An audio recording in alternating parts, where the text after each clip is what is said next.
Hello and welcome back to Anastasis Academy, ladies and gentlemen. My name is Ananya B. Chatterjee, your VARC mentor.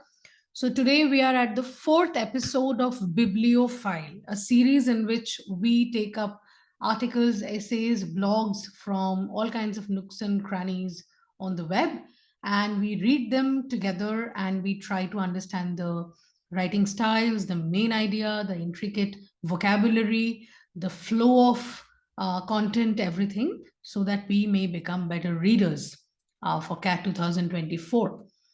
So, the passage selected for today's analysis is a brief history of LGBTQ plus in India by Aditi Yadav. As you may already know, LGBTQ stands for lesbians, gays, bisexuals, transgenders, and queer people. Now you have I and A also, LGBTQIA. I stands for intersexes and A stands for asexuals. So let us go through the passage. We have all taken immense pride in India's rich cultural history. The traditions have been modified without taking away their essence, and we have welcomed these changes with changing times. So the author starts on a premise, with a premise that three things. There is pride. One second. There is pride in us owing to our cultural history. Modification according to the changing times has been accepted. That is also being said in the passage. And we have welcomed these changes. It's not like we have grudgingly accepted the changes with changing times. Author feels this way. The queer community, LGBTQIA, has played a huge part in shaping India's culture. And we as Indians should together celebrate this beautiful heritage, not because they were a part of it too, but because they deserve as much love and respect as any other community. So here the author is, I would say that this is a very slippery slope because people are divided on their opinions as far as homosexuality is concerned. Some people are devotedly espousing the idea, some people are extremely reluctant to even accept their existence, and some people are outright violent about this, even now. So the author is saying the conclusion that she's drawing is that we as Indians should together celebrate this beautiful heritage, the queer community, their part in shaping India's culture. And she doesn't say it, and the premise on which she builds this argument or the conclusion is not because they were part of it too, but because they deserve as much love and respect as any other community. That is the premise. The queer community forms 8% of our population, which is 145 crores and counting now. And we have slowly started opening ourselves to this new outlook. See, now the author is using the word new in quote unquote, double inverted comma.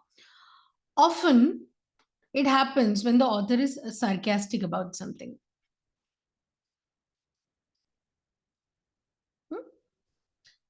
New outlook of practice tolerance and treat individuals with respect, irrespective of the differences.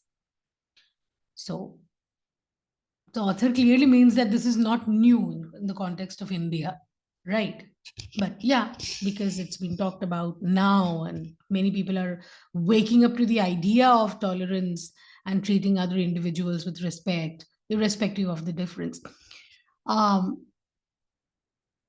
A quotation comes to my mind. I think it was the great philosopher Voltaire who said that, and that has always been in my mind.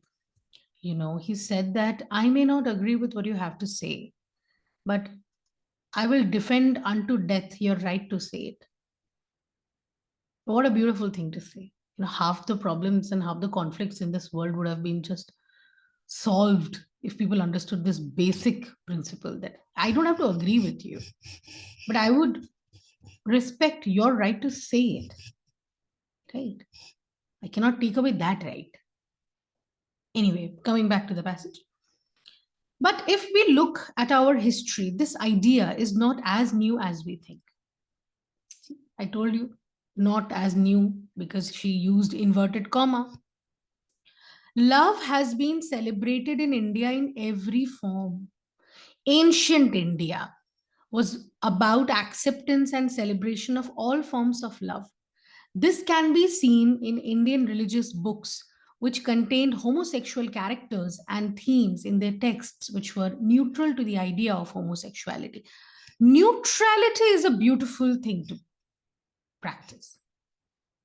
At least you don't have to be outright antagonistic about something just because you don't agree with it. The Rig Veda, one of the four Vedas, and the most comprehensive of all Vedas to the best of my knowledge, contains a phrase Vikriti evam prakriti. Vikriti evam prakriti. Meaning, what seems unnatural is also natural. See how profound this thought is. What seems unnatural is also natural. Yeah. It kind of imports the understanding that whatever you feel unnatural, nature has only created it, no? Kama Sutra, another text, mentions that lesbians were called swarinis. So there is mention of lesbian relationships in as old a text as the Kama Sutra, one of the sutras, who often married each other and raised children together. Another very visual example is the Khajuraho temple of Madhya Pradesh, built in the 12th century, known for their overt erotic sculptures. Overt as in very explicitly erotic, erotic as in very sexual in nature. The sculptures in this temple of Khajuraho are overt erotic, showcasing the existence of sexual fluidity. Fluidity as in not very rigid about who you fall in love with. You can fall in love with a woman, you can fall in love with a man, like that. Sexual fluidity between homosexuals. During the medieval times, so they started with ancient India, we can already see a chronological order, right? During the medieval times, there was some disapproval for homosexuality. But LGBT people were not ostracized, banished, you know, banished. They were not banished, you know. During the medieval times, there was some disapproval for homosexuality, but LGBT people were not ostracized. The society was tolerant towards them, and nobody was hounded for having a different sexual preference. Just imagine. Mubarak, now we've come to the Mughal Sultanate, I guess. Yeah.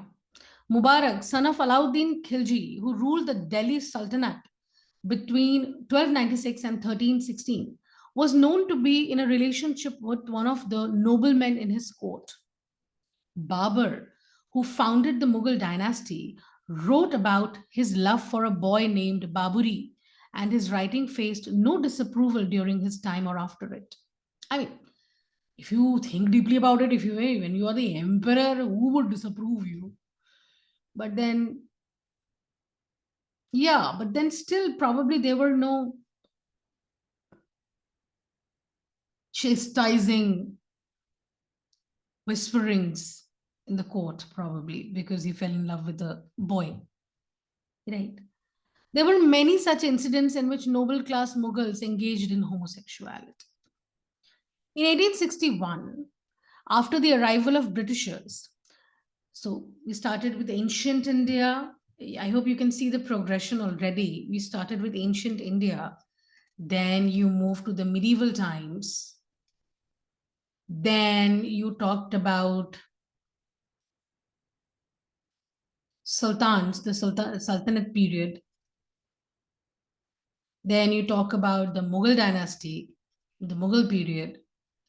Like they said, it's going to be a brief history of the LGBTQ community in India. Now we are already at the British empire, the British colonialism. In 1861, after the arrival of the Britishers, sexual activities against the order of nature, including all homosexual activities, were criminalized under Section 377. That's how old this is. It's been there in practice for a better part of 200 years. Of the Indian Penal Code. This was majorly influenced by the Catholic Church's belief that a sexual act not related to procreation was sinful. So, in Catholicism, in Christian Catholicism, it is believed that the act of sex or the act of passion should have only one and one purpose at its core, and that is procreation. You will find the parallels of this in many other Abrahamic religions also. In many parts of Africa, a certain culture is prevalent, wherein it is a norm to mutilate the genitals of the females once they hit puberty. So the mutilation is done with an intent in mind that, okay, so whenever this person indulges in a sexual relationship, it should be only for procreation and not for pleasure. Yeah. So Catholic churches believe that a sexual act not related to procreation was sinful, and it is understandable because it is understandable why this is kind of in conflict with the whole idea of LGBTQ community, because most of the lesbians and gays and most of the queer community either choose not to have kids or cannot biologically have kids because there are two women involved, right? So Catholics were pretty much against it, right? In 1977, Shakuntala Devi published the first study of homosexuality in India called The World of Homosexuals. She was not just a great mathematician, apparently. It is called for full and complete acceptance and non-tolerance, not tolerance and sympathy. So see how emphatic it was. First of all, it's a woman writing it, and it's just been like 30 years since independence. The political situation in India must have been pretty volatile. People were just waking up from 200 years of exploitation by the British.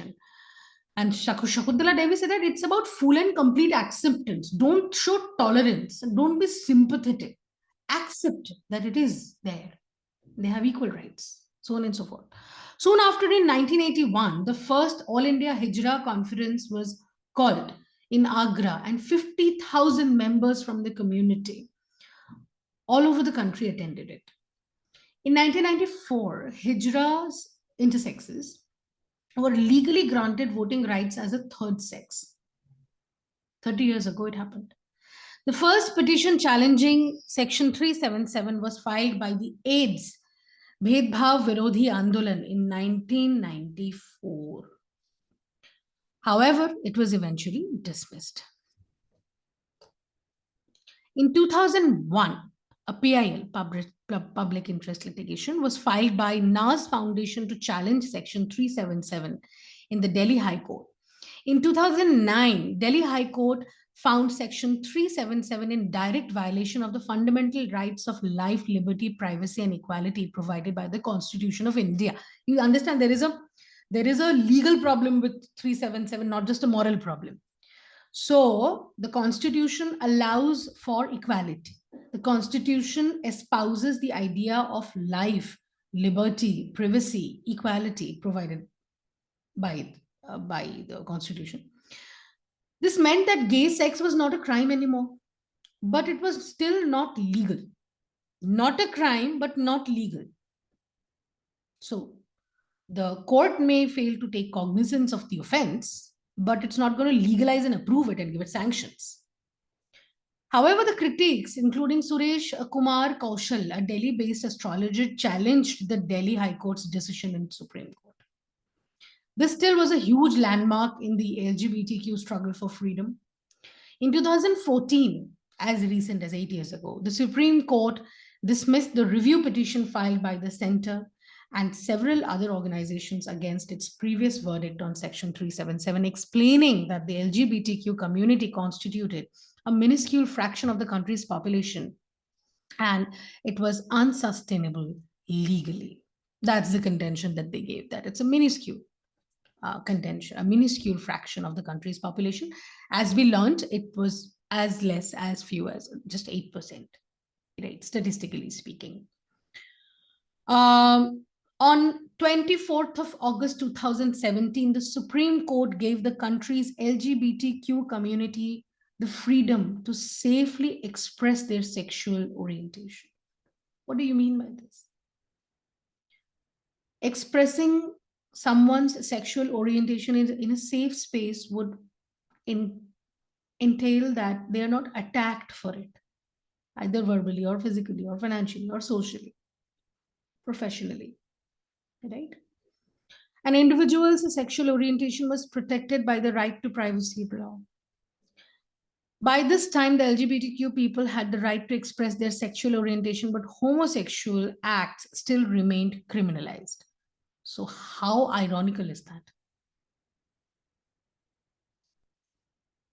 You have the right to express your sexual orientation, but homosexual acts would still remain criminalized. How ironical is that? Where does that leave the community? Finally, on 6 September 2018, the Supreme Court struck down the part of Section 377 which criminalized consensual homosexual activity. So finally, in 2018, the Supreme Court said that it's not criminal to go for consensual homosexual activities. On November 26, 2009, the Parliament passed the Transgender Persons Bill. This bill defined a trans person as someone whose gender doesn't match the one assigned at birth. It could be biologically so, it could be psychologically so, medically so. It prohibited discrimination against them in employment, education, healthcare, and other services. However, it was rejected by the queer communities in India as it made mandatory for each person to be recognized as transgender on the basis of a certificate of identity issued by the district magistrate after a proof of sex reassignment surgery is provided. So transgenders are people who identify with a different, so if they are assigned a certain sex at birth and they kind of relate to a different gender. So the queer community did not like this ruling because they did not like the fact that everybody has to go to the district magistrate's office and, obtain a proof of sex reassignment surgery just to avail these rights. There was little emphasis on intersex, genderqueer, and trans men, and it majorly focused on hijras and trans women. This year in July, the Ministry of Social Justice and Empowerment passed the revised Transgender Persons Rules 2020. Under this, the government will provide access to the costly, just imagine, costly sex reassignment surgeries free of cost at state-run hospitals. Along with this, the government will also bear the cost of schooling and accommodation for the transgender community. We have come a long way from where we started, but we need to know now the conclusion that no law can change our mindsets, and it can only come from the realization that everyone is unique and it is not right to judge someone's worth on the basis of what we expect them to be. What a beautiful thing to say. So that's the brief history of homosexuality in India. I think that the main idea is to drive home the point, main idea and purpose is to drive home the point that homosexuality did exist in India in history.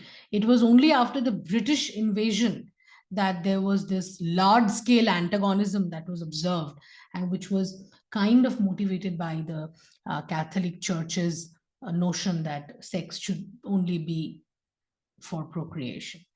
Yeah. And it also underlines, the passage also underlines the changes and the reforms that are coming into the picture in the last decade. The writing style is pretty descriptive and chronological. So author is going very chronologically, like I said, from ancient India to medieval times to the Sultanate period to the Mughal era to the British era, then finally the post-independence part here, 18, in 1977 and 1981 and 1994, and then the legality of it now when the legal uh, aspect of it has become very, very relevant. How do we take that into consideration? And so it's a very chronological way of writing it. That's the writing style. Um, but I won't say that the author has been very objective. Let's be honest about that. The author does share her own thoughts on it towards the end and at the beginning. Yes, she is inclined towards the acceptance of the queer community in the social fabric of India. So it's a beautiful passage. It's very eye-opening also because I personally feel that since time immemorial, I have been listening to the notion around me from people, friends, family that homosexuality is a very Western concept. It's because of the internet that people are becoming homosexuals and all. But it kind of gives us an alternative perspective that it's not really that Western. Yeah. So that's that. Thank you so much for joining in, and I'm going to see you in the next episode. Be good, take good care of yourselves. Bye bye.